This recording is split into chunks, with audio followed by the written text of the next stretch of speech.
Gaza में Israel का कत्लेआम जारी। अब तक 33,000 से ज्यादा फिलिस्तीनियों की मौत, 75,000 से ज्यादा लोग घायल। रमजान में भी नहीं थमा गाजा पर कहर। नमस्कार, आप देख रहे हैं एबीपी लाइव वर्ल्ड और मैं हूं आपके साथ नैन्सी वाजपेयी।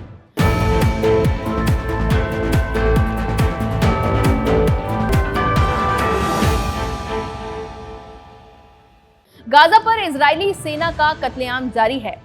गाजा में अब तक कितनों की जान जा चुकी है, ये आंकड़ा सुनेंगे तो आप सन्न रह जाएंगे।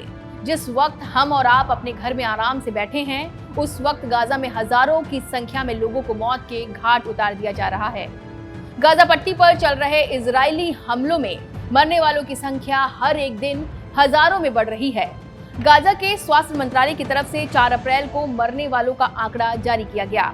इस आंकड़े के मुताबिक गाजा में मरने वालों की संख्या 33,000 पार कर चुकी है।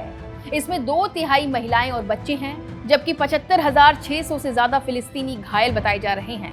7 अप्रैल 2023 से हमास के साथ इजराइल का युद्ध चल रहा है।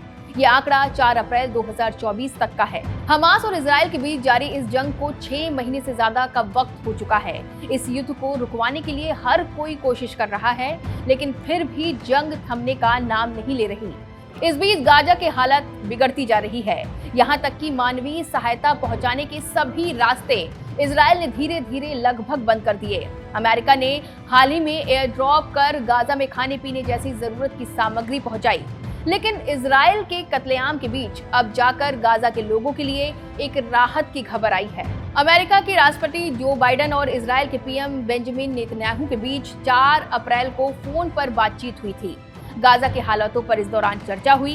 इस टेलीफोनिक बातचीत के कुछ ही घंटों बाद इजराइल ने गाजा से जुड़ी एरेस सीमा क्रॉसिंग को खोलने का ऐलान कर दिया। इजरायली अधिकारियों ने बताया है कि गाजा में अधिक मानवीय सहायता के लिए एरेस सीमा क्रॉसिंग को फिर से खोलने को मंजूरी दे दी गई है। एरेस क्रॉसिंग बॉर्डर को बीट हनोन के नाम से भी जाना जाता है। ये इजराइल और उत्तरी गाजा पट्टी के बीच की सीमा पर है। इजराइल ने बंदरगाह अशदोह को भी खोलने की मंजूरी दे दी है। बता दें कि एरेस क्रॉसिंग एक पैदल यात्री मार्ग है। 7 अक्टूबर को हमास ने इस क्रॉसिंग के जरिए ही इजराइल में घुसकर हमला किया था। इस हमले में करीब 1200 लोग मारे गए थे और 250 लोग बंधक बना लिए गए थे। इस बीच एरेस क्रॉसिंग को फिर से खोले जाने का संयुक्त राष्ट्र ने स्वागत किया है। यूएन ने कहा है कि सकारात्मक खबर है, लेकिन हमें सुनिश्चित तौर पर देखना होगा कि इसे कैसे लागू किया जाता है।